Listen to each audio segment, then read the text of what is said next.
Italian Football Podcast. Hello everybody and welcome to the Italian Football Podcast. I'm Carlo Garganese, joined as always by Nima Tavali. We're back properly this week. I'm back from illness. Thanks to everyone for all your wishes over the last week. I had a rough few days last week. I had food poisoning, really bad food poisoning. But I'm almost fully recovered now. I don't want to say fully recovered because I'll probably jinx it. But yeah, I'm back. So we're back with the Monday show. And on today's show, we will react to the weekend Serie A action. Second string Inter make it 10 wins in a row as they destroy Lecce. Juventus end their crisis with a thrilling injury time win over Frosinone. But all the criticism for Max Allegri goes on. Atalanta and Milan played out a somewhat controversial 1-1 draw on Sunday evening. The race for the top four is getting very, very interesting. Bologna make it 5 wins in a row. They're on fire to strengthen their push for a Champions League place. Napoli's fortunes fail to improve under new coach Francesco Calzona as they concede a disastrous injury time equaliser at Cagliari. And we'll also review all the other games as Alessandro Dionisi is sacked at Sassuolo. And we'll also have our usual Baggio, Premface and Serie Ass of the week. For all our first-time listeners, this is our free weekly episode that we do every Monday, reviewing the weekend Serie A action and all the biggest talking point in Italian football. If you want to support the Italian Football Podcast and receive all of our content that we do throughout the week, including a weekly Q&A episode every Tuesday, where we answer all of the questions from our patrons, plus the weekly Thursday midweek review show, plus interviews, post-match reaction, and much, much more, then go to patreon.com/TIFP and become a subscriber for just $2.99 a month plus VAT. And you can also sign up to be a paid subscriber on Spotify. We'll provide the link on the description. Same price, same terms. And for all of you who listen on Spotify, Apple and iTunes podcasts, we'd really appreciate if you give us a 5-star rating, give us a follow and a like. We're also on YouTube. It really helps us grow and do more quality content for you guys. Okay, let's get into today's show. So we'll start off with the Sunday evening game, Milan against Atalanta. It finishes 1-1. It was quite a tactical game. I thought that Milan were the better team and probably deserved to win the game, I think, by a goal, I would say. They had the better play, they had the better moments and the better chances. And really, Atalanta created nothing, I think, apart from the penalty. But at the same time, I think that Atalanta also showed a new side to them, that they can play badly and still look pretty solid and organised defensively themselves. So it was a tactical game.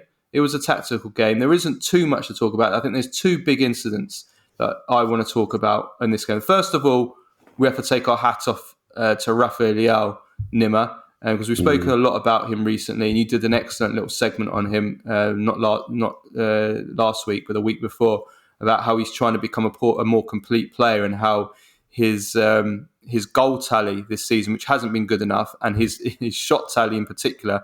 When we last spoke, he hadn't even had double figures for shots on target this season. Since then, he's now scored in successive games, both fantastic goals, and this goal in particular, Nima, was absolutely magnificent to break the deadlock in this game.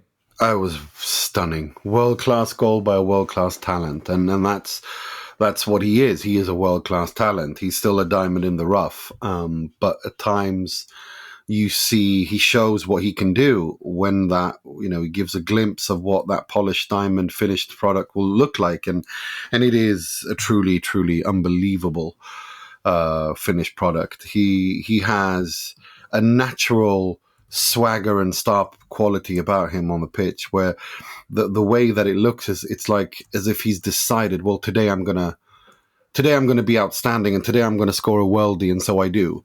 That's the feeling you get when you watch him. That he's got it in him, and he just needs to kind of be able to express that all the time.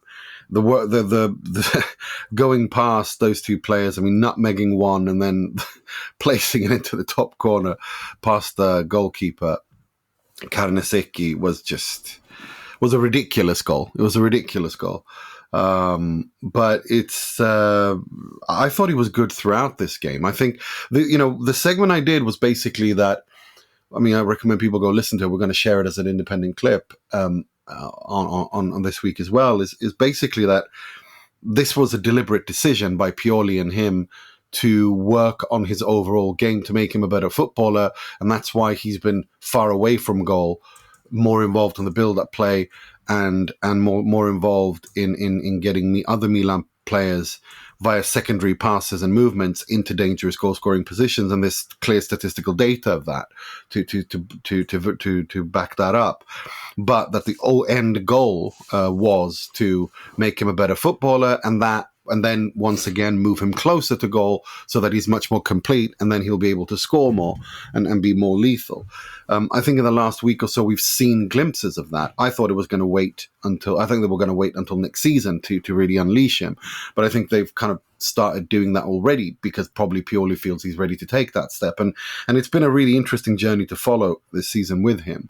But still, at the same time, though, I mean, he scored 2 fantastic goals in the last game. The individual goal from the halfway line against Rennes, where he carried it, and from the halfway line past 3 men, including the goalkeeper, and in a little bit of luck with the way that it came off the goalkeeper Mandanda into his path, and he tapped it in. But 2 amazing goals. But even in that Rennes game, still he missed easy chances. Yeah. Like his finishing was really bad. So I think in that sense that this is still kind of what we expect from Leao, in that he can produce the spectacular, these kind of like low percentage goals, which they both were, and because that's what he's got in his locker. These are world-class moments.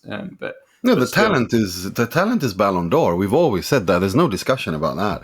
He is unique. The Henry similarities that you were one of the first people to draw are there. I mean, that was an Henry goal. Henry used to do stuff like that. The difference is, of course, that Henry did it consistently throughout his career. And that's the problem here or problem, quote unquote, with Leao. He's not the finished product. It's still a work in progress. And he, at times what that finished product can be comes shining out, and it's beautiful when it does. He's unbelievable. Yeah, he is. The other big talking point, of course, is the penalty incident, which Milan are very, very angry about. The Giroud, so it's 1-0 to Milan, and Giroud challenges for the ball on home. What's your view on the penalty? My view is that people need to chill the hell out and learn the laws of the game. You can't kick. When you go into that situation, a footballer is always responsible for their feet. Always, always, always.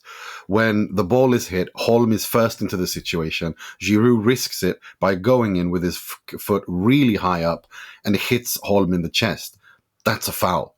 That's a foul, period. If you remember a couple of weeks ago, although there were completely different situations, Simon Kjær was heading downwards and got kicked in the head, and Milan got a penalty, if I remember correctly. And the reason for that is, as we had explained to us, is because you're responsible for your feet. The way that IFAB and FIFA tell referees that regardless, a kick to the head should never be allowed. It's like in ice hockey, you're always responsible for your stick. Here, Holm is first into the situation. Giroud risks it, misses completely, and hits Holm. It doesn't matter how hard the impact of the kick is. It's a high kick. It hits the player in the chest. That's a foul. It's that simple. I mean, I'm looking at the image now. I don't even understand. The only thing that I saw Christina Unkel say, which I thought was interesting, was about whether or not the protocol of VAR was correct or not, because does it qualify as a clear and obvious error? Well, the response to that, which came from our friend Alessandro, who knows Christina, they're really good friends, and they had an interesting exchange about that. And he said, well, if Orsato doesn't even see the situation, which given his position is impossible that he did, then it becomes a clear and obvious error because he didn't see it, and it warrants an on-field review.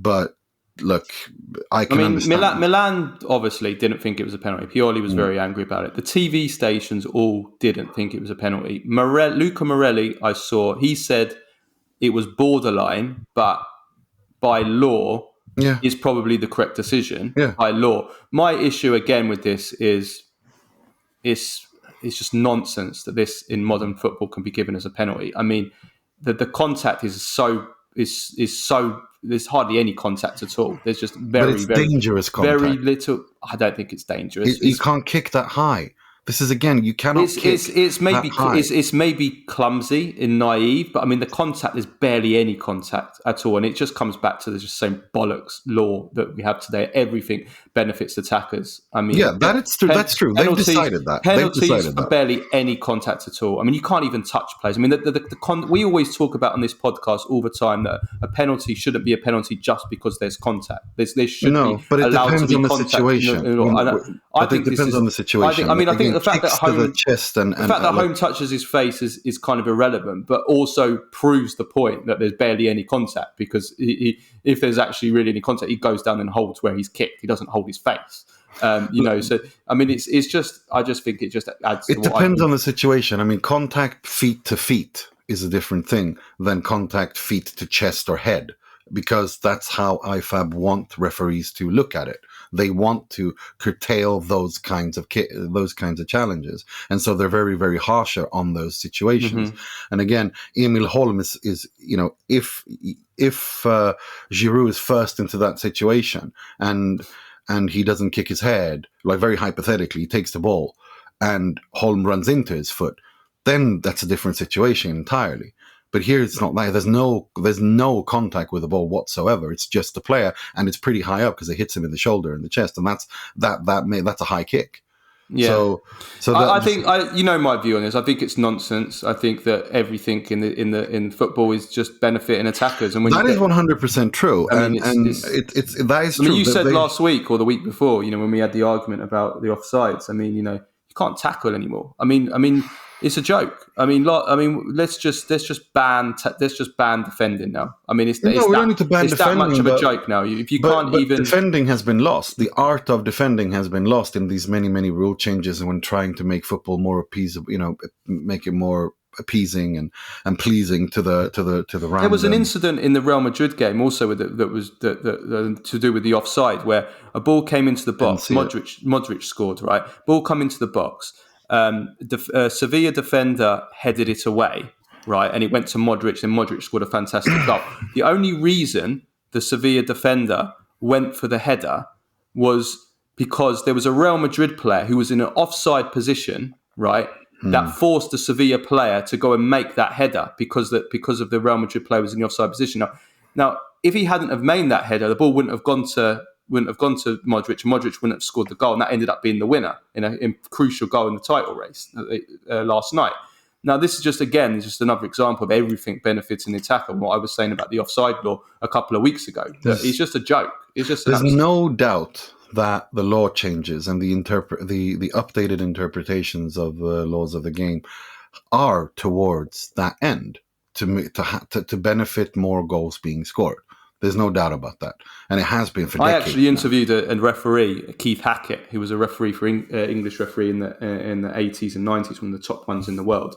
And he actually said those very words. He said that after the 1990 World Cup, IFAB made a conscious decision to try and make there be more goals in football. So they wanted to change the laws to make more goals in football. Yeah, I mean it's clear that they have done that. There's no discussion about that. The problem is, and I think it's fine if you want to do that, but at the same time there needs to be some moderation, because I feel defending is almost become extinct. The art of defending has become extinct, and that's not good. They basically outlawed defending without outlawing defender. That's why when people make, as we've seen this past week, this Premface obsession with Paolo Maldini and comparing Virgil. Oh, we'll get to that, Nima. Don't worry. Save your powder for that. Just carried on the Atalanta line. I mean, this is a good result for Atalanta. They keep up the unbeaten 2024. I mean, their 6-game winning run comes to an end. But it's going to be very interesting for Atalanta. They've got a crazy tough run of fixtures, and really full fixture list. I mean, Milan away, which they played, Inter away on Wednesday, Bologna this weekend. So Milan, Inter, and Bologna in 7 days. Then they have Sporting in the first leg of the Europa, and Sporting are absolutely flying at the moment. Then they've got Juventus, then they've got Sporting again, then they've got Fiorentina, then they've got Napoli, then they've got the semi-finals of of the Coppa Italia coming up. So I mean, this is every 3 or 4 days. So they are good. I mean, they're in an amazing run, but they are going to be really tested now, Atalanta. So this is where we really see what Atalanta are made of now. I thought that Carnesecchi, I want to give a word of praise to Carnesecchi. Obviously, he couldn't do anything about the goal. And didn't make any amazing saves in this game, but I really, really like Carnesecchi's development over the last few months. Since he pushed out Musso, I think that he's now, I don't want to say the real deal, but I think Italy have a great batch of goalkeepers. Donnarumma, Vicario, of course, Provedel's really come on. I think Carnesecchi and Di Gregorio, I think we can add Carnesecchi now to a bunch of Italian goalkeepers that we've got a really good generation of. Without a doubt, Carnesecchi already in Cremonese when Serie B was just ridiculous. Showed that he's a classic Italian goalkeeper in the sense that in terms of like his shot stopping ability, reaction, reflexes, command of his defense and area is vintage. I think his command Italian of the area is really improved this season, because that was my question mark on him last season. Just sort of like coming out for crosses and being the boss and giving that calming influences. I'm seeing more and more of that. And he has the presence as well. That's also what I like about him. Well, he's a classic Italian goalkeeper. I still have my doubts with his ability with the ball at his feet and his passing range and creativity and all that stuff like that has now become very important for world-class goalkeepers in the modern age. But he's a very, very good classic Italian goalkeeper, and I'm really impressed by him. And it's good to see him doing well for Atalanta. Atalanta have struggled with the goalkeeping position for a few years now, and Juan Musso was supposed to address that issue and did not address that issue. But look, I think what we saw, I think it was last season we saw when Gasperini started laying the groundwork for this new Atalanta, and they were playing very solid defensively. And I think we're bearing the fruits of that now they can just flick on a switch and every player knows how to be defensively really solid in this new Gasperini 2.0 Atalanta project, whilst also developing their attacking side and reinventing themselves from that aspect. About the attacking side. Although I just got to say, they had nothing, like you said, in this game. I think Milan deserved to win this game. Let's not beat around the bush. No, they did. They didn't dominate. They didn't create chance after chance, but they controlled the game. They created enough chances to win it. You take away that penalty, Atalanta, I think, had a non-penalty XG of about 0.25, which is nothing. So that kind of shows. And from Milan's point of view, I think that we have to praise them for their defending, because we've been very critical of defending. Because they have. They've conceded. They concede so many goals, and obviously the last 2 games they conceded 3 to Rennes and then 4 to Monza, so 7-2. They were really, really good defensively in this game. Not just the defense, but I thought Adli was Adli. My criticism of Adli has been this season, he isn't naturally a defensive midfielder, and he, plugging in the gaps, filling in those holes, making the challenges. I actually think in this game, it's only one game, I actually think he was actually very good in this game, in that aspect. So that was a big positive, I think, for Milan. I thought that they were good in this game. I don't want to say outstanding, but they were good. I thought Milan were good. They controlled the game. They were mature. Yes, in this game. It was a mature performance, and let's remember it's a young Milan team. It's still work in progress, and they're improving. I'll tell you who wasn't mature though, Nima. This is becoming a real, really, really big concern now, and that is Gianluca Scamacca. Who didn't start. I mean, he's now, we can say for certain now, he's now a sub for Atalanta. He's a sub player. He doesn't start anymore. He's not a first team player. Even when he's fully fit, he's not first team player now. In this game, De Ketelaere and Miranchuk started in this match, and he came on as a sub in the second half. And no exaggeration, he lost everything. He lost every single ball.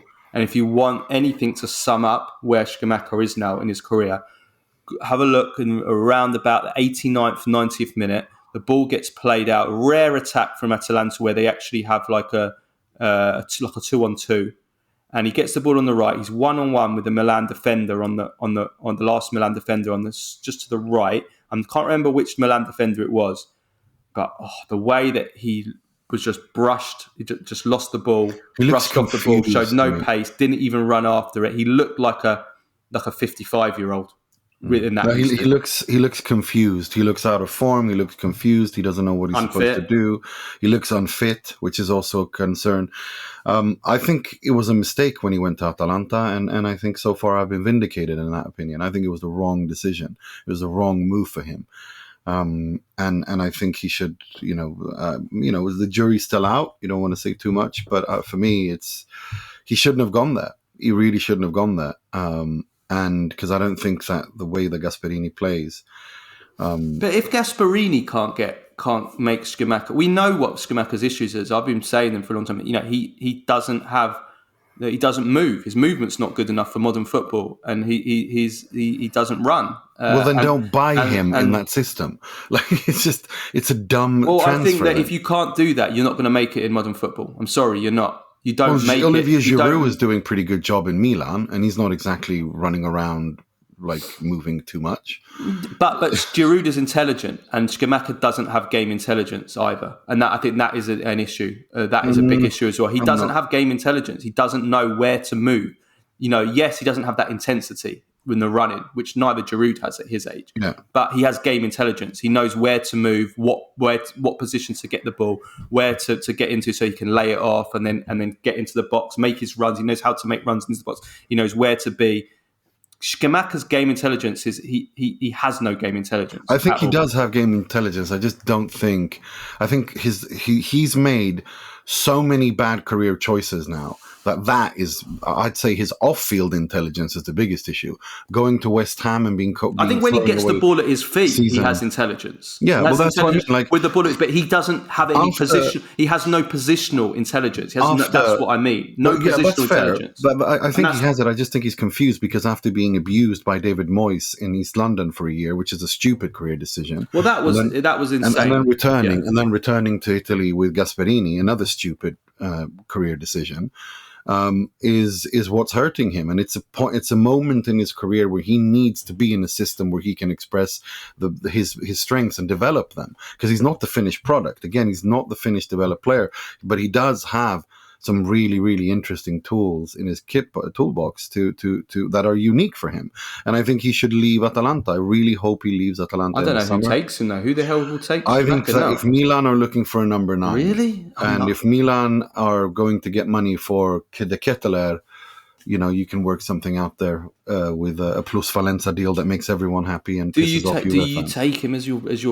Do you bet on Gianluca Scamacca with everything we've seen in the last 2 seasons? I think so. I think the way that Milan have with can he do what Giroud does at Milan in hold-up play and link-up play? Yes, I do think he can.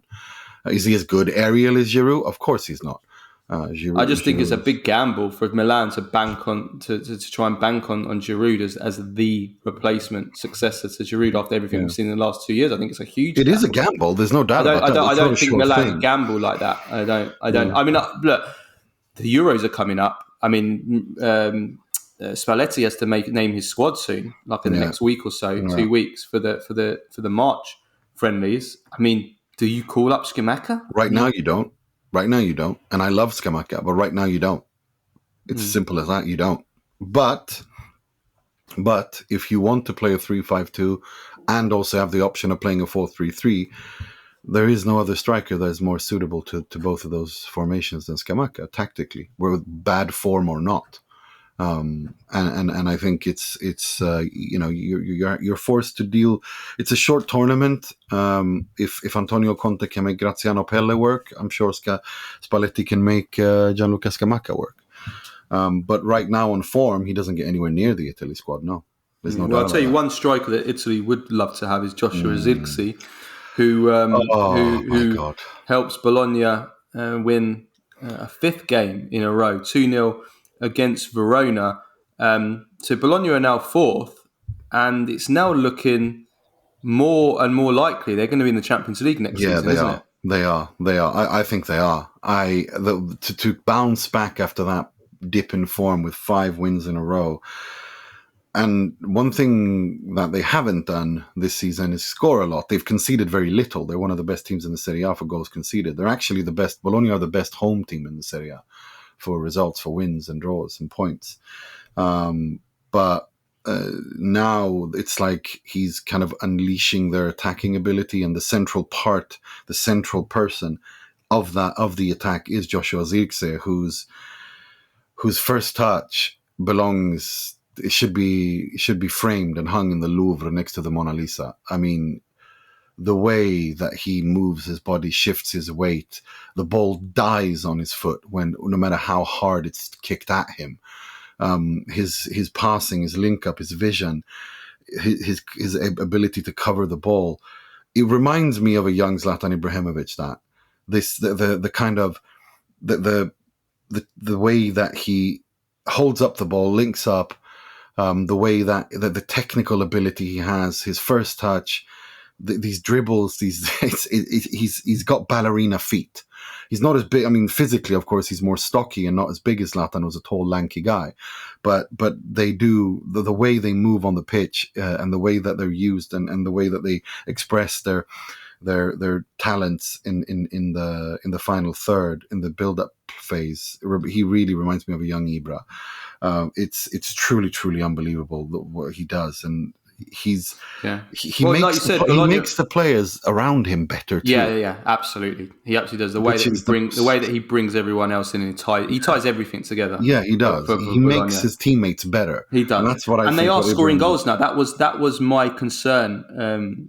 I think I said it maybe a month or so ago, 2 months ago, that whether Bologna could keep this up for a Champions League push. And I didn't think that they had enough of a goal-scoring threat, that there would be games that they would draw 0-0, that they wouldn't, that they would drop points that way. And now here they are. They've scored 16 goals in their last 6 games. I mean, they're scoring for fun. And they are in a position now, they're in 4th, and they are 7 points ahead of they're 7 points ahead of 6th place, because the way that, as I just explained in my reaction pod on Friday to the Europa League game, so go back and listen to that. I explain how next season it's looking increasingly likely, and again, I don't want to jinx it, it's looking increasingly likely that Serie A is going to get 5th spot in the Champions League. It's 90% certain now statistically that Serie A will get that 5th spot. It's looking, I don't want to jinx it, but it's looking increasingly likely, that we're going to get that 5th spot. So that means 5 Champions League spots in Serie A get the Champions League place.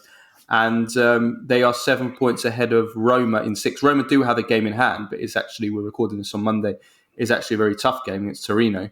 And there's a very funny story which has made it to the Serie Ass of the Week segment about that. We'll get to that. Yeah, we will get to that. Hilarious. Brilliant. Yeah, it's a brilliant story. But so it's looking good for Bologna. I think that we will know after the next 2 games, I think, whether Bologna are going to get a Champions League spot, because their next 2 games are Atalanta away and then Inter at home. If Bologna come out of those 2 games with, let's say, 4 points, then I think it's a guarantee, because then they have a nice run of fixtures against teams more towards the bottom, and then we're pushing on towards the last games of the season. So I think in the next we'll know in the next 2 or 3 weeks whether Bologna are going to get a Champions League spot. But they were great. Giovanni Fabian, I want to give a shout out to him. He was fantastic in this game. He got a goal and an assist, and he's having a really good 2024. And he's yet another player that Thiago Motta is doing great things with, and Thiago Motta is developing so many fantastic young players at Bologna. 4 goals, 2 assists in the Serie A in 17 games, and he's only had 8 starts, Fabian. So it's a breakthrough season, and that's the thing about Bologna. They have so many players, young players, who are having breakthrough seasons. And that's what's so impressive with what Thiago Motta has done. If you look at those players, and Sartori has built, I mean, he is just unbelievable as a sporting director to, first what he did with Atalanta and now what he's doing at Bologna, and just putting these players together with a shoestring budget. And then, of course, Thiago Motta developing these talents and getting them to take that next step. And they still, it's so funny because Jesper Karlsson was supposed to be their big marquee signing in the summer. And he's not getting a kick because the others are just so much better. I mean, wait until he starts kicking into gear, because that's a crazy potential there as well. He even existed. Yeah, it's crazy. I mean, it's like Joshua Zirkzee last season had his Gavetta year, if you want. And now it seems that it's Jesper Karlsson's year in Bologna. I really hope, if Bologna make it to the Champions League, I really hope with that kind of money, and the prize money will increase, that it allows Bologna not to have to make a big sale in the summer, that they can keep Joshua Zirkzee, that they can keep Thiago Motta as well. I want to see what this Bologna can do. The only thing I want them to do in the summer is to sign an actual proper top-class goalkeeper, or someone talented enough to take over from Skorupski, who is just a liability at times in the air. And we saw that against Hellas Verona as well. Because it would be very interesting to see. That's the next step for Thiago Motta. How does he handle playing 3 games a week? And how does he do so whilst playing in the Champions League? Yeah. So I'd love to. I hope they can keep all of these guys together, because it is one of the most exciting youth projects in all of Europe, and coaching careers as well. It's exciting. Motta needs to stay as well, because I think that's what I mean. That's what everyone keep everyone. He's the key. Keep everyone, please keep everyone. Yeah. We're talking about the fare la gavetta, which means to kind of break through or to rise, doesn't it? Napoli are definitely not. They're definitely not rising at the moment. Yeah, they're sinking. I mean, it's a disastrous season, which is going from bad to worse. And we thought that. Well, we hope that it's still early. I mean, he's hardly had any time with him. But Francesco Calzona came in as a caretaker manager until the end of the season, when Walter Mazzarri was sacked on the eve of the Barcelona game last week. Napoli drew 1-1 in that game, in the first leg of the Champions League last 16 on Tuesday. Was it Tuesday or Wednesday? I can't even remember what day it was now, but in the midweek. Wednesday. And then they played, he had his debut in the Serie A away at Cagliari. And Napoli conceded a 94th minute equaliser, the most shocking defending, Sunday league defending from the whole defence, but Juan Jesus, just a long ball, misjudges the bounce, and then Lovumbu gets in front of him and equalises. And the game finishes 1-1, and it's not been an ideal start, has it, for Calzona? I think it's probably occurring to him just how much of a job he has on his hands here. I just hope Napoli can get through to the quarterfinals of the Champions League. That's the only thing Napoli have left to play for. This season is a write-off. Osimhen is going to leave in the summer. We know that. They need to bring in a proper sporting director and build from scratch. You need to bring a sporting director in. Yes, that would be nice. Instead of the guy who's there right now, his name eludes me, who's not Meluso, I think his name is. He's not doing very well, but or he isn't. He's just basically doing what he's told by De Laurentiis. They need to do that. Medusa. No, Meluso. I know. I'm joking. But yeah, no, it's I know the goal wouldn't have stood because it was offside, but Osimhen missing that sitter from 2 yards out, hitting the post, like that's just Napoli right now for me. They just look like a complete shambolic, confused, the disjointed, and it's not Calzona's fault. It's Aurelio De Laurentiis' fault. If you gave me as a university essay like exercise here. If you given to me in May 2023 after the Scudetto was won, I want you to screw up Napoli as much as you can. Here's 2 weeks, 2,000-word essay. What would you do? I don't think I would have, even if I tried, be able to mess things up as badly as De Laurentiis has done these 8-9 months. It has just been one catastrophic decision after another, one big catastrophic decision after another, to lead to this point.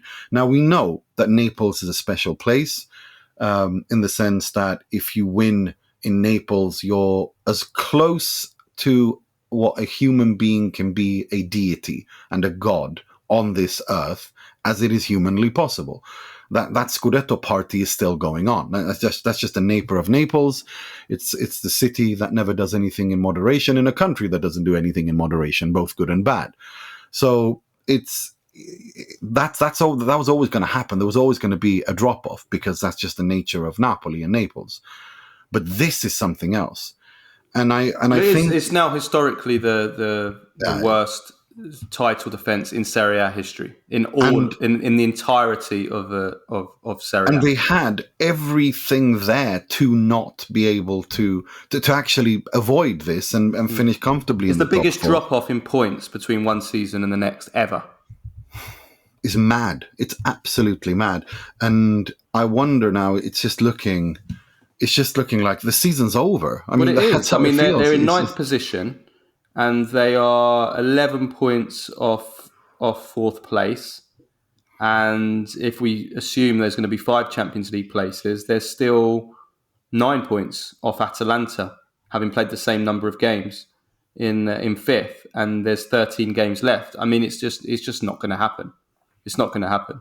You're not making that number of points. Napoli would have to win every game basically. Yeah, and the others slip up, and they're not going to put. It's not going to happen. And I think in this situation, our patron Art Morelli and I were talking on Twitter and Spaces, and he was like, "Look, we're not going to reach the Champions League because he's a Napoli fan. So punt the league, because I'd rather not play in Europe altogether than to play in the Europa League, or worse, the Conference League, in a season where you're trying to a foundation year season."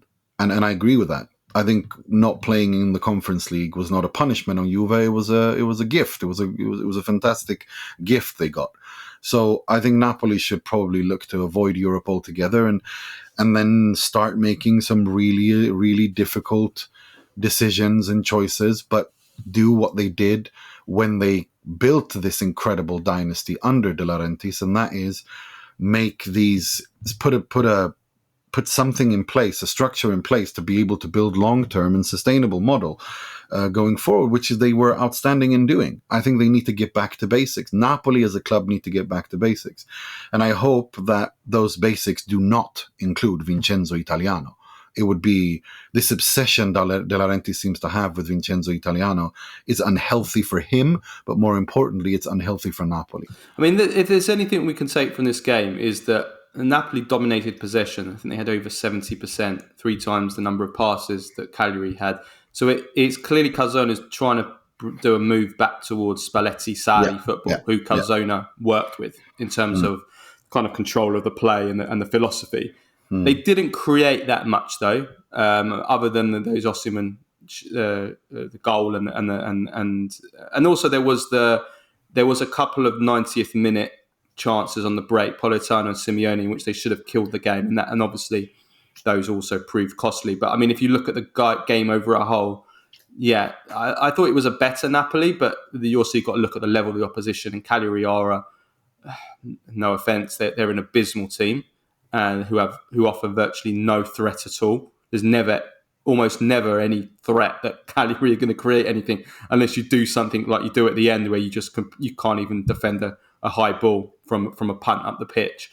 I mean, it was just unbelievable, the defending at the end, and it come out of nowhere as well.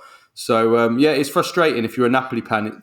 It's very frustrating because we're in February now and there's nothing to play for. I mean, yes, okay, there's the second leg of the Champions League, which I mean, I don't give them much chance of going through, but you never know. You never know. The problem is though, if they do go through, I think they're going to go out the next round straight away. So they're not going to win at the Champions League, put it that way. So it's like there is nothing to play for now. No, but at the same time, Napoli's history, they've only once before been in the quarterfinals of the Champions League, and that would be a huge boost for them. And I think it's that needs to happen. And I don't think Barcelona are a very good side either. I think they're a mess defensively, and we saw that in the first leg, and we've seen it all through this season. And I think there are holes to we'll see. We'll see what Calzone can do in the next fortnight, and whether he can get them improving. And if that's possible, that they do that, then that is possible, because Barcelona are very beatable. But they are. This is not a good Barcelona side. That this Napoli team is so bad that it's hard to see them getting a result against anyone. They can't get a result against even teams like Cagliari or Verona right now. Talking about teams, they got Juve next, don't they? At home, they do. Yeah, they do. They do. Okay. So let's move to the top of the table now. Lecce, Inter, 4-0 to Inter, and they rest virtually their entire team. They only had 3 first teamers starting. It didn't matter. They win 4-0. 10 wins in a row, not dropped a single point in 2024. They're the best performing team in Europe by a mile.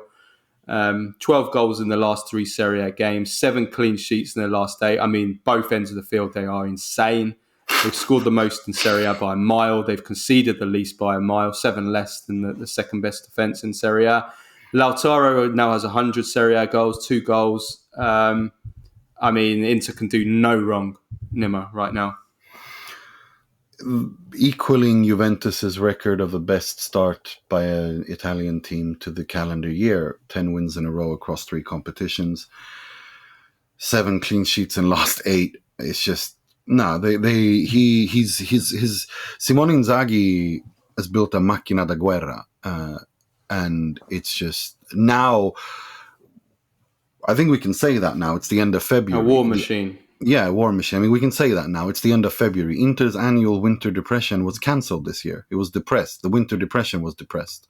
It doesn't exist, because when it matters the most, this is when you lay the groundwork to win the Serie A, and that's in January, February, and Inter put in an extra gear. And that's what I think the biggest difference this year is to other years under Inzaghi, is that maturity to behave like a big team. Both the manager, the players, they have an extra gear to put in. You saw that against Lecce as well. In the first half, very scrappy game. There wasn't any rhythm. It was an annoying game to watch. And those kinds of games usually benefits the weakest side. Now, what is interesting with Inter is that when you don't punish them, like Lecce had a fantastic chance in the beginning of the second half, where the first 5 minutes of the second half, Inter weren't on the pitch. They were daydreaming, sleepwalking. And Lecce missed that chance. 2 minutes later, Inter double their lead, and then a few minute after that, it's 3-0 good night. And that is the hallmark of a great team, that if you don't punish them, they ruthlessly punish you and pull the rug under your feet. And they do this time and time and time again. Inter have only trailed in the Serie A so far this season. Number of minutes they've been chasing a game numerically is 38 minutes. No way.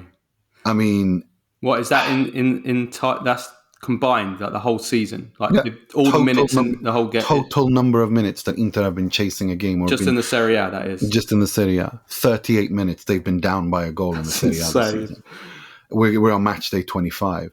They've won 21 out of 25 games. It's becoming one of those incredible... The Sassuolo game, how many minutes in that game were you down by? Well, they lost it, didn't they? I'm trying to remember that when the goals went in that game. But that's an insane stat, that is.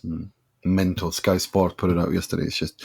They are just... It's unbelievable. And they haven't conceded... And there's the other mad stat where they haven't conceded in the last 20 minutes of a game or something like that? Yeah, the last 15 minutes in the Serie A, they haven't conceded a goal in the last 15 minutes. And that's the business end of the game. Again, the maturity of a big team. What Inzaghi's done is truly... They are all on the same page.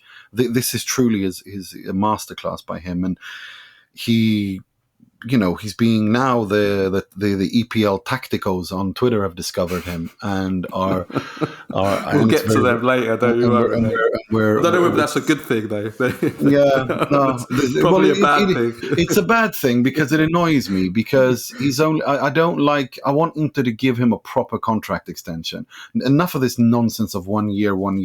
Give him in the summer a 2-year contract extension on top of the year he's got left. That's 3 more years, and then let him have these 6 years. Afterwards, 6 years is a lot in football. If the results continue to go well, let him finish the project, and then part ways with him after 6 years, because that's a long time in football, right? But it's but they need to do that, because the football he plays, what I've said about him for many years. I think of all the Italian coaches out there, I think he's the most adapted to doing well. And can I just say one other thing? In the Premier League, even more so than De Zerbi, because his football is solid on both ends of the pitch, and it's a possession style based. It's not. No, he can play in different ways as well. But he's definitely grown, Inzaghi, because I'm you know me, I love watching the kind of the patterns of play in games and seeing how teams build and how they get out and their positional play on the pitch. I find that fascinating. That's one thing I love about Thiago Motta at Bologna. That this is one area that Inzaghi has developed so much. Some of the patterns of play that Inter are putting together under Inzaghi to get out of, just to play out of defence for starters, playing from goal kicks, playing out from the corner of the pitch when teams are pressing them, and just the way that they position their players and where they move and how players move. Total football type of play in terms of players positional changes, swapping with other positions. Barella moving to the right back role. I saw one move a few games ago where Acerbi was moving into centre midfield. Acerbi, out of all the players, Stefan De Vrij found himself against Lecce in the Francesco Totti role. He did. Yeah. I mean, this is what I mean about where people talk about De Zerbi being a tactical genius and this guy being a tactical genius and the other. Well, no, but but that's exactly where he is a genius. But he does these kind of things. But I'm seeing Inzaghi. Well, Inzaghi's been doing it for 2 seasons. Not to De Zerbi's level, but I'm seeing Inzaghi do things like that. This season, I've seen a huge growth in that area of things. I think he's been doing it for 2 seasons. He's taken it to another level now. The thing is, the thing that the players are executing it. Things are, football is organic. You need everyone to enjoy and be happy in that environment and in the tactics of it as well. Last season it was glitching. This season it's not glitching at all. And that's the difference, that it's actually working. There's a psychological and maturity element to it as well. But go look at his Lazio side. He would do these things as well. It's just that he's been overlooked for many years. I think I don't think Thiago Motta has that in his locker at all. I don't think he's shown it at Bologna. I think he's shown something else. I think for me he's been more of a big club manager in the sense that grinding out results and I disagree with that completely. I've been watching Bologna and their positional play, the way that they position their players to play out, I think is fantastic. It's good, but it is good. But he's not going to be like Inter because he hasn't got the players to do what Inter do in that sense. But their positional play, Motta is that for me. I don't think it's revolutionary football at all. I mean, it's not like this kind of Stefan De Vrij in the Totti position. That's something new. I've not seen anyone do that or the way that they interpret it. I don't see Thiago Motta doing that. But what I have seen with Thiago Motta do is that he builds a foundation, a safe structure, and also he's also a coach that they're kind of to a certain extent. Well, Inzaghi's further along in his career, but Thiago Motta is still kind of in the build-up phase of his career, isn't he? I mean, he's had 8 really fantastic months on top of a good season last season. So I think we need to wait and see, but I haven't seen anything like genius revolutionary from Motta. I can understand if you say that about De Zerbi because that's mental. Some of the movement patterns, it's really crazy. But Inzaghi's been doing it for many years, since Lazio. Go watch his Lazio side in 2017, 18, 9. That game against Sarri's Juve when they win, just go watch how Lazio take on that game. He is unbelievable, and he has been for a long time. Just a couple other points on. And I honestly think if Inter, just to finish on the Inzaghi thing, they need to extend because he is. I know he doesn't speak English and he doesn't want to leave Italy. It doesn't seem like it, thank God.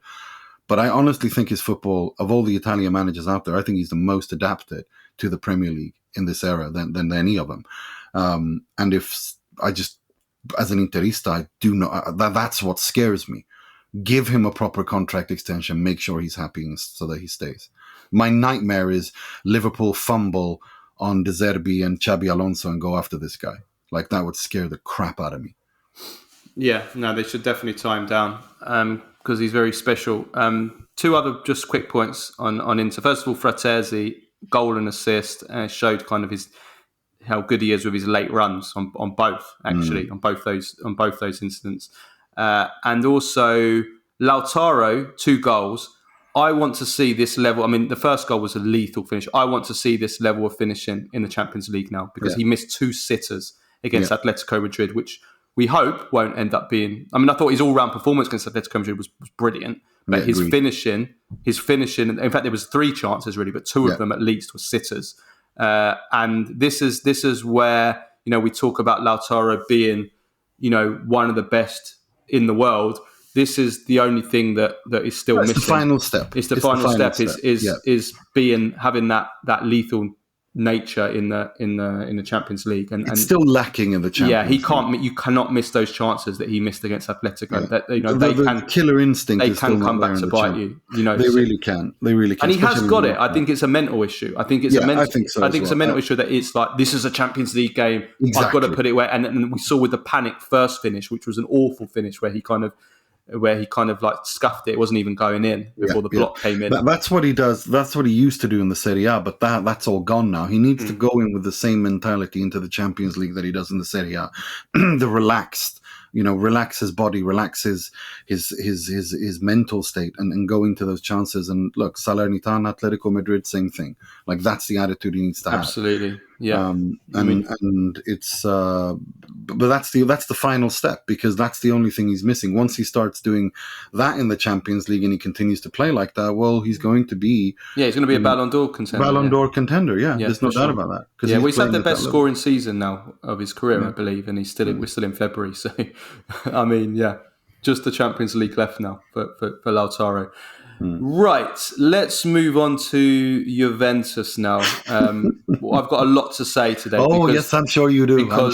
Because I missed the last show, obviously, because I was ill and I had a lot to say. So you're going to make up for the Allegri thing. I'm going to make up. It's going to be two sessions of Allegri hating in one. It is. Buy one, get one free, is it? Yeah, absolutely.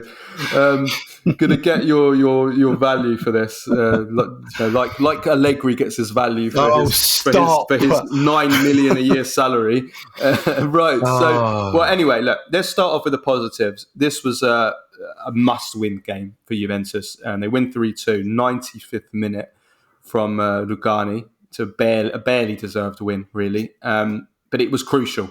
It's absolutely crucial. If we look at the bottom line, Juventus are in crisis. They're plummeting. I mean, Udinese, Empoli, Verona, they'd only taken 2 points from that. Obviously lost to Inter. Terrible run of form. You then don't win this game as well. And with Bologna and Atalanta in such fantastic form, and a really hard run of games coming up that Juventus have now. Napoli away, Atalanta, Genoa, Lazio away, Fiorentina, Torino away. The fixtures are much more difficult now coming up for Juventus compared to this what should have been a really easy run of fixtures. The Inter game aside, these are games that Juventus should have been, winning and being still in a title race, and they've completely been a disaster. So if they didn't win this game, then they are. It's not an exaggeration to say Juventus are looking over their shoulder, even at a Champions League place, because they are plummeting. They are plummeting. So it was vital that they won this game, and they did. So that's the positive. The other positive, I guess, Dusan Vlahovic scored 2. The positive is Allegri woke up and he didn't burn his breakfast. That's the level you're going on with, is it? Well, the level that we're going on is, I missed last week's show. Let's look at this. Let's look at this over this period of bad form. The myth has been destroyed that Juventus are progressing this season during this period. The idea that Juventus were really building something, that they were progressing. The idea that if not this season, that they could win or challenge him for the Scudetto, which was laughable, and which I've always laughed at throughout it. That they certainly were building something to challenge for next season under Allegri. I mean, that's all been shown to be completely laughable. That there is no progress in how Juventus are playing still. And even the results come the end of the season, the total points tally is not going to be much advanced, if at all, even of the Pirlo season. The way that because of these bad results in the last week, I'm not even convinced right now that Juventus are going to pass 80 points. They're currently on 57 with 12 games left. The last 3 seasons, Juventus got 78 points under Pirlo. They got 78 under Pirlo. Allegri's first season, Juventus got 70 points. Allegri's second season, Juventus got 72 points. That was before the 10 points deduction, which took it down to 62. But on the pitch, they got 72 points. And this season, I'm not convinced that they're even going to, the way that Juventus are now playing again, and given this run of form, and given that there's a much tougher run of fixtures coming up now, because they've had their easy run of games now it gets tougher. I'm not convinced that Juventus are even going to beat 80 points, and they may not even beat that Pirlo season. So the myth has been destroyed that Juventus are progressing this season, and this is all whilst playing once a week. So, I mean, it's just, it's been bad. It's been really, really bad the last weeks from Juventus. They're out of form. They, like I said, for me, the loss against Inter was they ran out of steam after that. You could see signs of them not being mentally ready to handle before the Inter game when they dropped points. But it was starting to show. But I think, look, depends on your expectation. My expectation was that Juventus were going to challenge for the Scudetto for a period of time this season. And they did. They were what? They were top of the league after game match day 20. That's by definition, that's challenging for the Scudetto. They just ran out of steam. I think these players are not players who have won, who are used to winning a lot. I think it's a foundation year for Juve as a club altogether. And I think it's what he's done is provide a stability, a foundation from which others can build on. Because as I've said all along, I think this is his last year. I think he will leave in the summer. I don't see Juventus giving him a contract extension at those wages. I don't think they can afford to. And I don't think that Giuntoli will want to either. I think they will just basically at the end of this season say thank you and move on, and Allegri will either step up into the boardroom or go somewhere else, because I still think they're going to win the Coppa Italia. I still think they're going to finish second or third comfortably. Pirlo's points tally notwithstanding, I think I think somewhere around between 75 and 80 is where they will end up, and I think that's enough to finish comfortably in the top three. And I think that's what you can ask of this Juve. Now, whether or not, what you're saying in terms of the progress, for me, that's progression. That is a step in the right direction. Is it enough? Can have different opinions on that, if it's enough. You don't think that it is, and fine, that's fair enough. I think if you look at what Juventus have gone through the last 4 or 5 years, where they were in terms of the makeup of the squad, financially, off the pitch antics, and cleaning up the mess that Paratici left, was always going to take time. And if Juve are back in the Champions League with a new coach and putting things in place with younger players, which Juve seem to be doing, they're building around youth, that has to be able to take time. It has to be able to take the time it needs for them to return. My thing is, the question I want to ask is do they continue to do so with Federico Chiesa or not? I think that is the main question. For me, it's almost certain that Allegri will leave. Well, I want to come on to Chiesa in a bit. Just to continue on the Allegri. Hating on Allegri a little bit more. Well, actually, I am going to talk about Allegri hate, because I want to ask you, as an Allegri disciple, has the Allegri hate gone too far? Now, over the last weeks, especially after when we didn't do the show last Monday, but the hate was on social media. I mean, it was very, very strong. I mean, a fortnight ago, some fans even paid to put a video message on Times Square screen in New York City, calling for Max Allegri to be sacked. And there was real vitriol towards Allegri on social media. I even saw the director of Tutto Sport calling it disgusting that some of the level of the hate towards Allegri with Juventus. And we know that the vast majority of Juventus fans want Allegri gone. But has it gone too far? Because we've seen with if you take Roy Hodgson, I mean, I think that was a lot down to Crystal Palace. But if you see with Roy Hodgson, I'm not saying that's what put him in hospital, but we've seen with Crystal Palace fans that the hate towards Hodgson at Crystal Palace, that they wanted him out so badly all season. that it can, I mean, I know Allegri can handle it, because I know that there's one thing about Allegri. He's very strong. He's very good with the media. He doesn't care at all. But if we're just talking about this just in terms of, just in general, like the way that fans express themselves towards, when they don't want a manager, when they want a manager gone, like, are Juventus fans expressing themselves in the right way? Like, has the hate gone too far? Like, what's your thoughts on that? Depends on which Juventus fans you're asking. The Curva supports him. There's a clear split in the Juventus fan base that I've noticed, that the ultras like Allegri, but other sections of the stadium does not. And a lot of it is also social media noise. People who online behind anonymous nicknames share all sorts of stuff. Some of it is banter and funny. Some of it goes over the line at times, and that's up to people how they want to. It's not my place to. I don't value the ultras at all when it comes to because they have their I get that their support is political and it has an agenda. 100% it does, but there is. If you take the rest of the Juventus, they could barely even fill out the stadium. I know there was political reasons for that as well, but fans didn't want. No, what I'm saying is that there is a clear disconnect. Yeah. There is a divide in the Juventus fan base.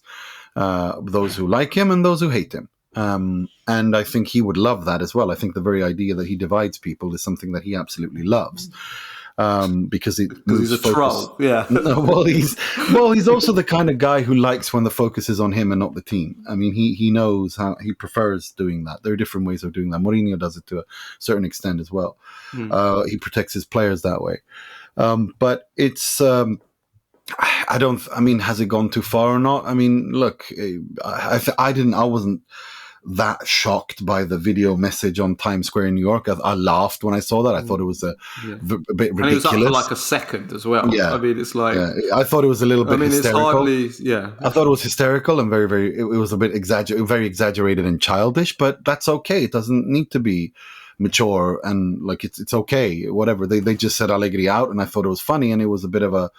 I wasn't offended by it or thought it was over the top, but I do think that the criticism towards him generally, and you can even see it amongst the Italian punditry, where like Daniele Adani, for example, would, like I said, if Max Allegri invented the cure for cancer, Adani would come out and criticize him for not inventing the cure for HIV.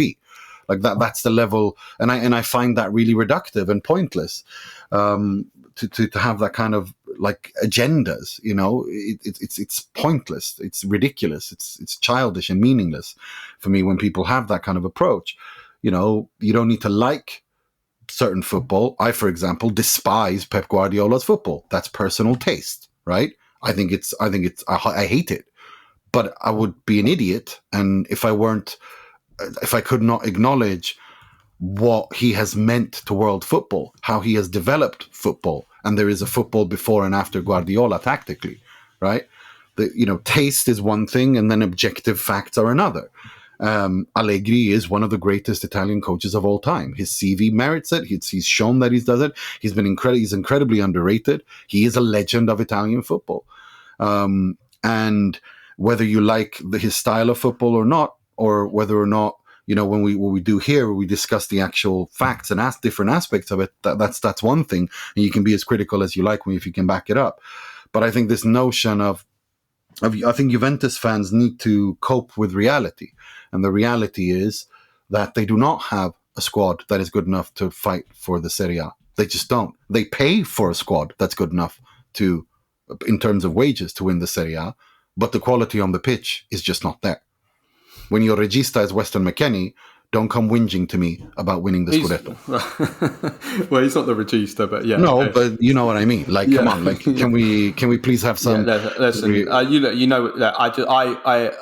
think that anybody right now, after seeing, I've said it all season. It's unsustainable for Juventus to keep you playing the way that they were playing and getting results, and that's what's happened. We've seen now, like we saw last season, when some fans and some pundits thought that Juventus could actually challenge for the Scudetto last season before they got smashed 5-1 by Napoli.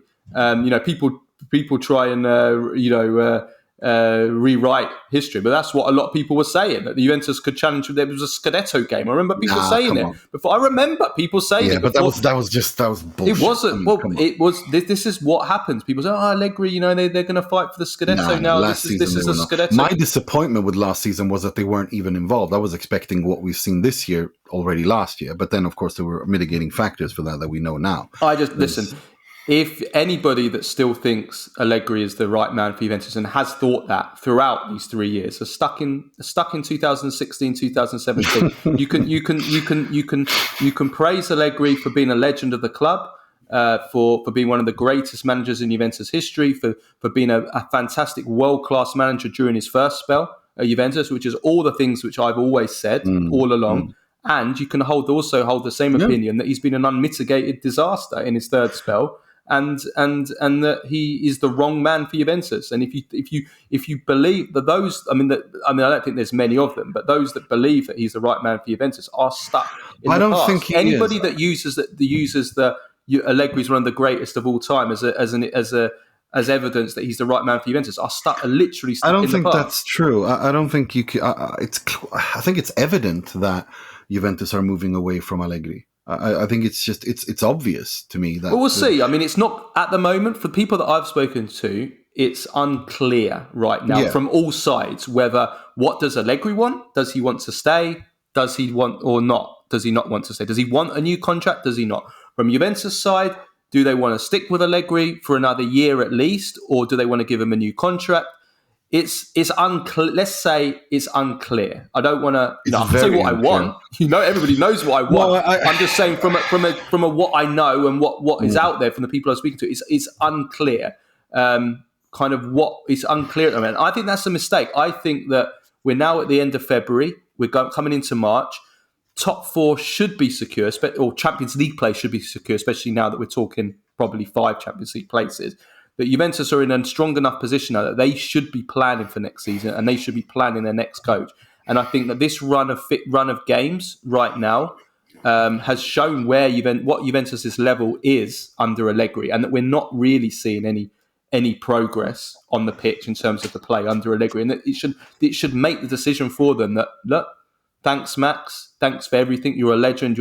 Everything you've done in your first spell, but let's move on. And that gives us both sides time to build for what they're going to do next season. The club and Allegri for his next spell. And I think Allegri's done enough this season to get another top job as well. So from that side, he comes out of it quite well as well. That's what I think they should be doing now, rather than waiting until May. Then you're left late. Who's going to be the manager? And it's too late. I can't imagine in a million years that they will leave it to May. I think what they're waiting right now, it's unclear because now it's February. It's only February, March. I think there are indications to suggest that they will try to find an amicable solution to that. I think it depends on what happens with Conte. I mean, I know that Romeo said there's no chance of Conte going to Juve. I'm not as convinced because I think it depends on what happens with the Bayern Munich job. If that who gets that job, I think Conte and Mourinho are eyeing that pretty hard. And also, there's going to be a merry-go-round in this summer as well. With all sorts of coaches. I think it's that's unclear. What's holding. It's unclear. Very unclear on the big. Klopp is leaving, Xavi's leaving, Tuchel's leaving. We're expecting Milan to part ways with Pioli. There's so much happening. I think what's his name at United will leave as well with a new owner. Ten Hag could leave. Yeah. Napoli will definitely have a new coach. I mean, there's so many things. Roma as well, probably. So there's so many vacant spaces that I think now there's so much going on. Well, just to finish off on Allegri though, one thing I think for sure, just to finish off on the whole Allegri hate kind of thing, and is it too far? I think that what this all does show that, and it is very comparable to Manchester United, is that the fans are. I mean, I don't know how divided they are, to be honest, because I think that the vast majority are Allegri out. But let's just say let's just say that the situation is so toxic now towards Allegri that Juventus can't move forward as one until Allegri goes, and there's too much opposition to him. It's too toxic, like the Glazers at Man United, where the club can never build anything while the Glazers are there because there's just so much toxicity and so much hate. Now, you might agree with that. You might think it's unfair. You might think that Allegri, doesn't deserve as much blame as he's getting. And to some extent, you're probably correct with some of the other things that have gone on at the club in the last few years. But I think that to create a unity and to try and to take a step forward and create a new chapter of success, Juventus have to get rid of Allegri. It's just too toxic. We can't be dealing with this. And I know I'm probably as much to blame for it because I drum it up, but that's because I'm against Allegri. But we can't move forward while Allegri's there. Juventus cannot move forward with this kind of toxicity all the time, every week. It's exhausting, and it's just impossible to go on. So I think for that reason, more than anything, Allegri has to go, and Juventus have to make a decision to get rid of him and to move on, just to move on from Allegri. But just to finish just as we're recording this, Inter released just a breaking news that he suffered a muscle strain, Çalhanoğlu, on his right thigh. Oh, God. You can say goodbye to the Champions League there, right in there and there. So, how many weeks are we talking about here? Well, a strain on his right thigh. What grade is it? They say leggero risentimento, so I guess it's a slight strain. Oh, that's a minor. He might be all right then. He might be okay. I don't see him. I mean, these things are coming with Thuram as well. Risentimento's minor is a minor, very minor. So he might be okay. He might be okay. When's the game? Is it 2 weeks? Next week's the Lazio game, and it's 2 weeks. Yeah, it might come too soon. It's probably a 3-week thing, but who knows? We can keep our fingers crossed that he's ready. Yeah, just to finish. Sorry, just to finish off on Juventus, Chiesa, who you brought up there. Look, I have some inside information on Chiesa. I had it last summer, which I said on the pod from his entourage that Chiesa doesn't like Allegri.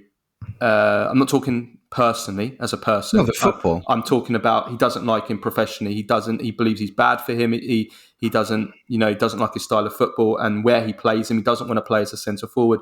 He wants to play as a winger, and that he wanted ideally to leave Juventus last summer if Allegri stayed, which he did. But the reason why they didn't make the transfer was a decision from, and I'd actually think in a way it was a right decision in the sense that he was coming back from an ACL, and it was very risky making a move straight off for an ACL, and also there wasn't going to be much interest in him also straight after an ACL injury. So they decided to stay, and despite a bright start to the season, first 5 games, it's been another really, really miserable season for Chiesa. I think we can go as far as say disastrous season for Chiesa, for Juventus. I think it's crystal clear now.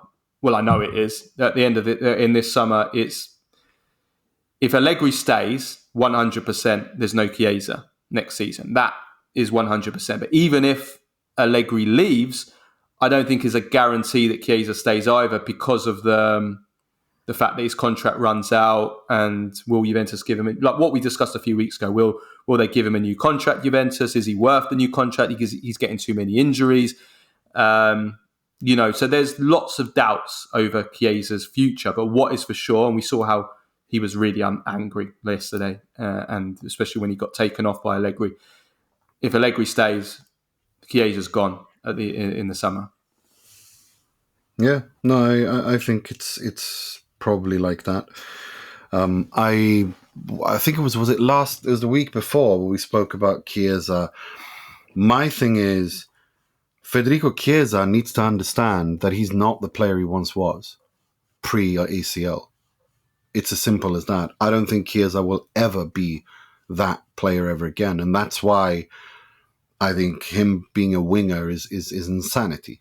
I don't think he's got it in him anymore to do those things that he did pre-ACL. I think he needs to. I think there is a place for him in football still. I think he can still be a fantastic player, play at the highest level, but it's not as a winger. He just doesn't have that in him anymore. I think the ACL ruined too much, and ACLs generally do ruin careers like that. Players need to change who they are and how they play after them. Chiesa as a central forward, I think is the most natural role for him. It's not a winger. I don't see him being a winger in a top side, unless he wants to play a winger for a Fiorentina or a Lazio or Roma. But I don't think that's where he sees himself. I think he sees him as a team that is not just winning Scudettos, but also fighting for Champions League trophies. And if he wants to do that, he can't play as a winger. He just does not have it physically in him after that ACL. And it's sad and it's horrible and it's disgusting. And I'm pissed off because two generational talents in Zaniolo and Chiesa have been ruined via ridiculous injuries. It would be nice if Italy could, for once, have a bit of luck when it comes to these players, because whenever we produce a fantastic player, it seems that ACLs ruin it. The injury issue is a big concern. That does concern me, and I also, he doesn't have that. He doesn't have that surge away from his man 1-on-1 in any area of the pitch, whether it's in the centre or on the wing that he had before the injury. That is clear. That I can kind of hope blindly that it can come back. I know usually it takes two years before you fully recover from an AC. When I say fully recover, as in I don't know if you ever really fully recover from an ACL, but you know what I mean. They say that it takes 2 years before kind of like the direct effects of the ACL injury kind of go away. I do have my concerns. What I would say though is that, and there's no doubt about this, is that I want to see Chiesa put in a team, and I do want to see him on the wing in a team under a manager that can get the best out of him. And obviously Allegri is completely the wrong manager. Chiesa believes that himself, is completely the wrong manager for a talent like Chiesa. I want to see him under a coach, a more attacking coach, a more proactive coach, a coach that just attacks more. And Allegri's not that man. I think that, with the exception, aside from the ACL, I think that Chiesa is a case study of how not to use someone like him and to use such a world-class talent the way that Allegri has over the last 3 seasons has been terrible. Even before the ACL, the first half a season, Allegri was using him as a second right back. He was playing him wide midfield in a 4-4-2 and wing back and as a wing back. That was straight after the Euros when Chiesa was one of the best players in the world. That is just like I said, a case study of how not to use a talent. And then when he's come back, he's used him as a centre forward, which I don't believe. I've said it all along. I don't believe he is a centre forward. He can play in a centre forward. He doesn't want to play there. He always moves over to the left all the time, and that's actually why there was reports yesterday that on Sky that Allegri was angry and shouting at Chiesa because he kept moving wide during the game against Frosinone. I can kind of listen. I can actually understand Allegri there, though, to an extent. He wants him to play in the centre, and he keeps playing out wide. Then you're not doing the role properly. No. I'm not going to criticise Allegri there for that. He's probably spot on there. Yeah. But that comes down to Chiesa, not being able to play the role. Also, to an extent, not wanting to play the role. I think it's both. I think there's a bit of both. He doesn't really understand again, a bit like what I was saying with Scamacca. There's positional understanding of the role. And there's positional understanding of the role. I don't think Chiesa positionally understands the centre forward role. You can talk about his attributes all we want about how he's got. Yeah. That's true. If he doesn't understand it and doesn't, if he doesn't want to, I don't even think it's that he doesn't understand. I think he doesn't want to. You can lead a horse to water, but you can't force the son of a bitch to drink. And if he doesn't want to drink, he's not going to. The horse isn't just going to stand there and be like a stubborn mule. And that's what Chiesa's doing right now. He's being stubborn. He doesn't want to do it. So the situation, and his body language is terrible as well. Yeah, it's horrible. But it is what it is. But look, Juventus, I think whoever takes over from Allegri, if Allegri leaves, is going to have to address the Chiesa issue. It's a club issue as well, though, isn't it? Because of the contract. It's two. It's the club and the manager. Yeah. And of course this week about Pogba. As well. That mess as well. But look, these things matter. If two of your, every club has a certain amount of money unless they play in the Premier League or Man City where they can do what they want. literally. When two of your highest paid stars are not even on the pitch for various reasons, No, it's going to affect you. Yeah, of course it is. Yeah, it's going to affect how you perform, and the Pogba thing was a disaster. I'd like to say that's probably the worst return to a club in football history. I can't think of no, it has to be. like. No, I think I actually wrote an article with that exact headline. Yeah. I think I used that exact headline. The worst return in football history. I mean, it's unbelievable what an unmitigated disaster it's been. And you were right all along when you said that it was going to be a disaster. But it's turned out to be that. So Juventus need to really start, keep going on this path that Allegri started, in the sense of young and something new. I think the groundwork of something has been laid by Allegri. I don't think there's any point of him continuing that, given the atmosphere around Juve. If there's one, I don't think you can say he laid the ground. I think that's a club thing with the next gen, and they've just signed another Argentine wonder kid this week. Yeah, but Allegri's part of that as well. There's only praise. The one praise I can give Allegri is that he has been playing more younger players this season, for sure. This season, like Cambiasso, and Yildiz has now come in as well. I can give some praise for that. Whether or not how much he's done in developing younger players in general. I mean, obviously, my opinion on that. But we're talking about one younger player though, just to finish on this game. Brescianini for Frosinone. I really like this guy. I really, really like this guy. I don't know what you think of him. He's got a great goal in this game. He had another really good effort. I like him. Former Milan youth player. He's powerful. He's direct. He's got a really good left foot. He's been getting linked to Juventus, actually, in some of the bigger clubs in Serie A. And he's somebody I want to keep an eye on. Brescianini. Yeah. No, absolutely. Frosinone have a couple of youngsters that are really interesting. Now more and more reports coming out that Çalhanoğlu should be out for about 10 days to 2 weeks. It's touch and go for Atletico. That's good. Yeah, that's good. No, but I still think it's good by UCL. You need a match fit Turami. You need a match fit Çalhanoğlu to play away against Atletico at the Wanda Metropolitana. For goodness sakes, it would be a miracle for him to pull that off. Well, no, I think the Sentimento I know is one that's definitely they can definitely get him back. They can definitely get him back. I just don't want him injured furthermore. I don't want to risk it. I just don't want to risk it. Yeah. But look, just to end up, Vlahovic is looking good. We have to say he's scoring again. Yeah, he's scoring again. He's got 7 this year in 2024. Yeah, he's on 15 in the Serie A now. Yeah, and that's good. Look, I think he's going to reach 20, and if he reaches 20. Then you can say that is progression. That is progression. That is. I mean, he should be doing that anyway. But it's where we see where he's come from. I mean, that's good for Juventus. That is something that that Juventus can try and build on. That's what we need from Juventus. We need things that we can say, right, they can build around this. They can build around that. And then Vlahovic, a scoring Vlahovic, that number of goals. That's something they can build around. Right. Okay. We're pushing on now. So let's just to round up the rest of the Serie A results. So Sassuolo 2, Empoli 3.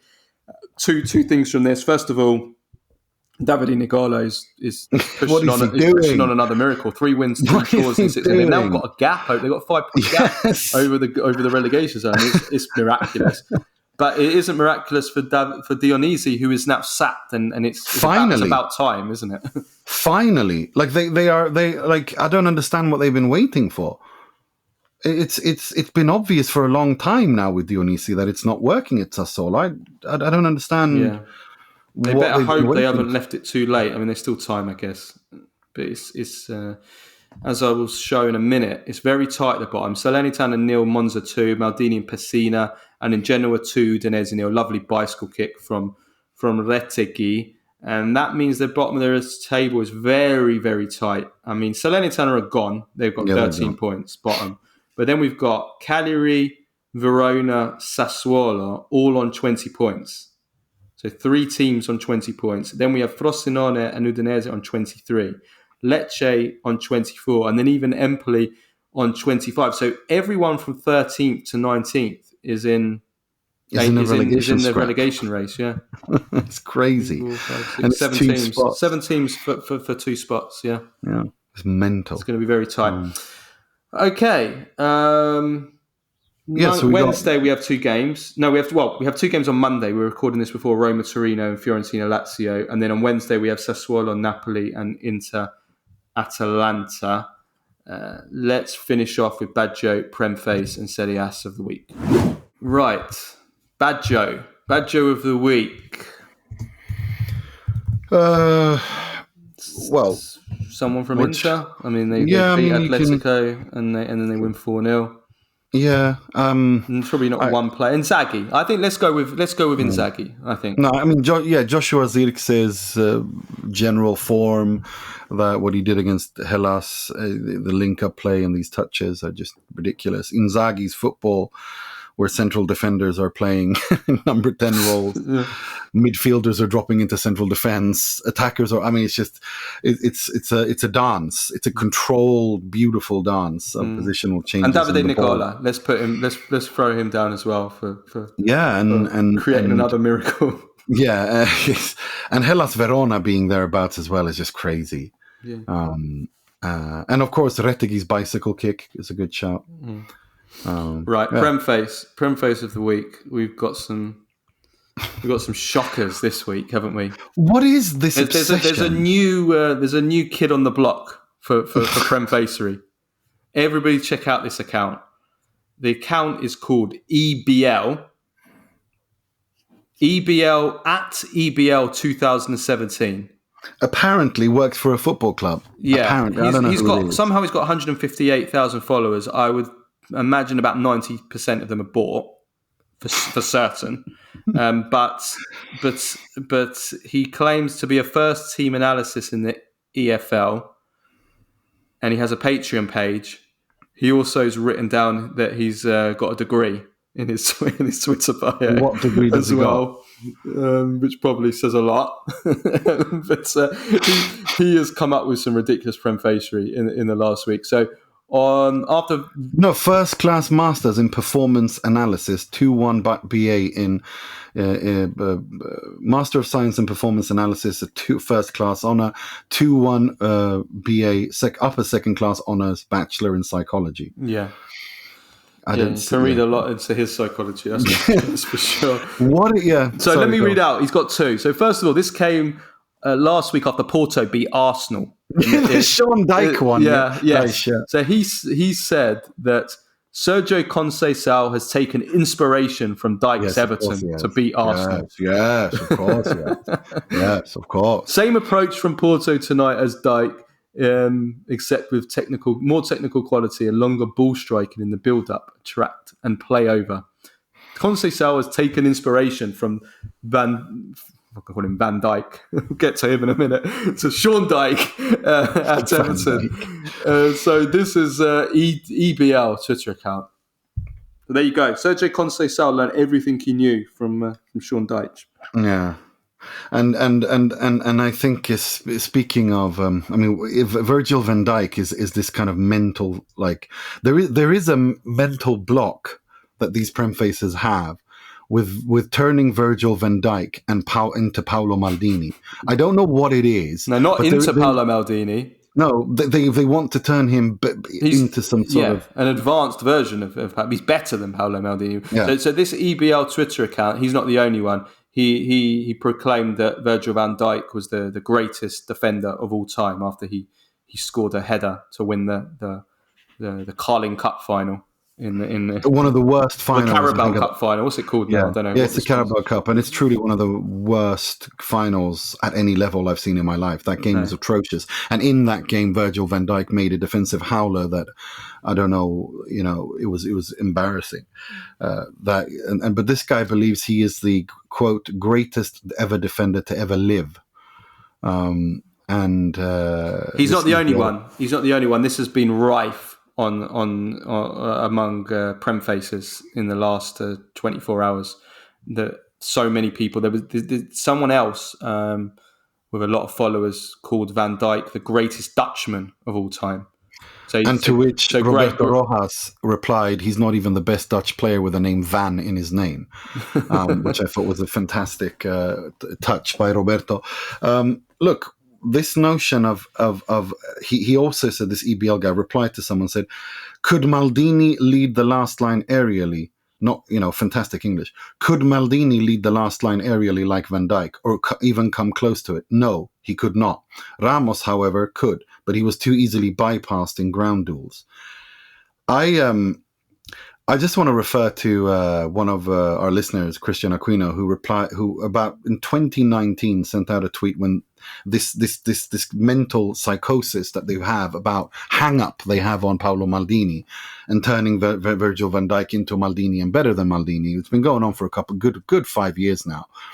And Christian tweeted out back then, Maldini at 27, 416 appearances for Milan, captain of Italy, 4 Serie A titles, 3 Champions League, 4 Supercoppa, 3 European Super Cups, 1 Intercontinental Cup, World Soccer Player 94, World Cup All-Star 1990 and 1994.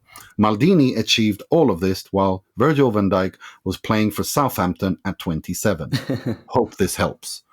And it's like, yeah, Virgil van Dijk is one of the greatest defenders of his generation. There is no doubt about that. But comparing him to Paolo Maldini for the heights that Maldini reached for 20 years? Seriously? Like, get over it. You don't have Paolo Maldini well, there's only one Paolo Maldini. Franco Baresi. Like, these are generational defenders. They don't exist anymore because football has changed. So can we stop with this? Van Dijk's been around since, at the top level, since he joined Liverpool in 2018. So we're talking 6 years. Of those 6 years, he was out for almost a year, for one of them with an ACL. He then was a disaster for a year after coming back, where he couldn't get back to his best level. So he's basically had 4 years at the very top. He has been, I think, the best defender in the world for certainly before his injury. I think he was the best centre back in the world, and he was at a fantastic level.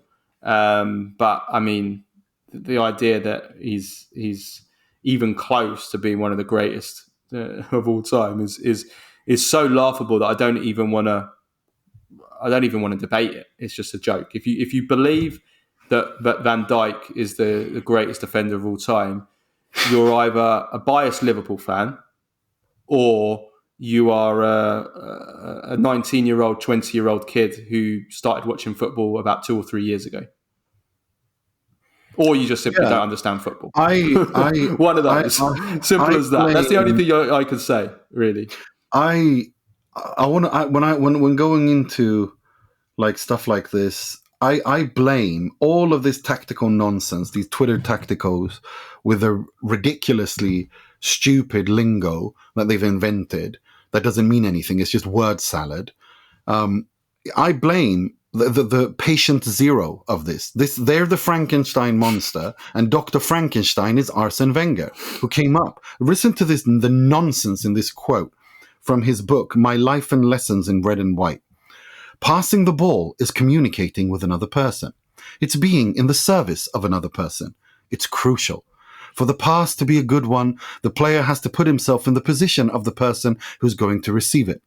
It's an act of intelligence and generosity, what I call technical empathy. Do one, Arsene. I mean, the Van Dijk stuff angers me a lot more than that. It pisses me off. Like, it's word salad. It doesn't mean anything. It's the art of saying something without actually saying anything. Did you say that this week? No, it's an old quote, but these tacticals, he's the reason for this. He cultivated this culture because when he came to England and revolutionized football because he was very tactically prepared in a league. I just think with the Van Dijk stuff, it's just stupid young kids who haven't watched any football, who are Premfaces, who haven't watched any football outside of their own country. They think that the Premier League is the only thing that exists. Premier League. The football was born in 1992 when the Premier League was born, and you know that's it. You know, when you see these people, they compare Van Dijk to. It's usually Rio Ferdinand, John Terry, maybe Sergio Ramos, and then they'll throw in Paolo Maldini because they've heard his name. Exactly. And that's it. That's the comparison. So who is the greatest defender of all time? I mean, forget about Franz Beckenbauer and Gaetano Schirer and Franco Baresi and these guys. Forget about them. I mean, they weren't even heard of those names. So yeah, it's not even doesn't even warrant a debate. It's just a joke. He's childish. But we have to give a shout out to Jerry Armstrong, a commentator in Ireland, who called Olivier Giroud Didier Giroud twice in Milan Rennes. Yeah. And Jermaine Defoe, saying which player in world football he would pay to watch, replied with Cole Palmer. And of course, our good friend Jamie Carragher, who can't just leave it alone, and was talking about Virgil van Dijk, saying it's not always about the money, is it? Virgil van Dijk cost Liverpool 75 million. The most expensive centre-back ever. It's just, oh my days. Yeah, it's fantastic. It's never a dull moment. And I'm sure this is going to continue. Virgil van Dijk versus Paolo Maldini debate, something that only exists in their heads. And it's very, very funny to see this, to be honest. Yeah, okay, right. Serie Ass of the week to finish off. I have one of the Napoli, official Napoli Twitter account. So they put out a post on Sunday. This was ahead of the game against Cagliari.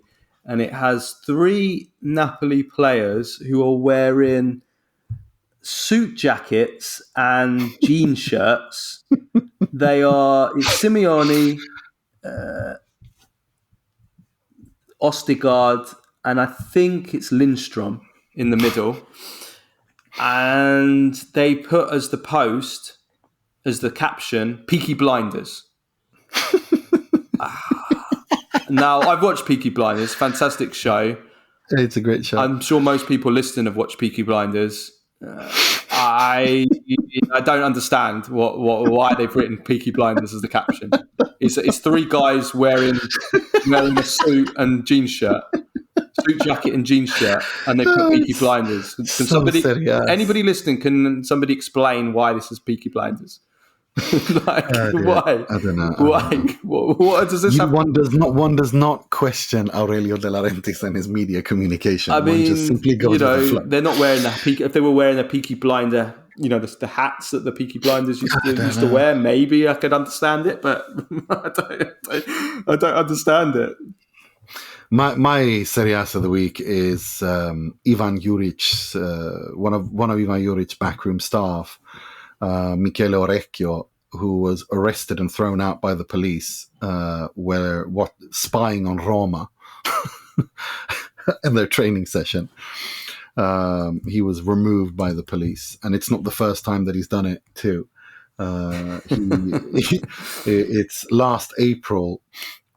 Corriere dello Sport is reporting that he was using high-end technology to spy on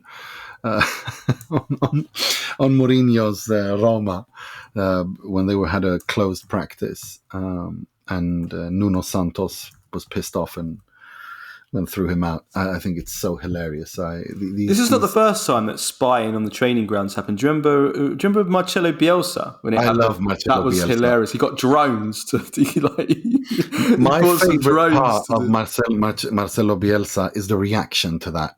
When he was defending himself, he apologized for it. It was when he was in Leeds, and he I think they were in the Championship, and the following press conference, he held a lecture with his notes on how he studies football to show that although this was bad and the spying was not good, he understands football and that he follows the data and he tracks it and blah blah blah. And it was hilarious. It was complete comedy.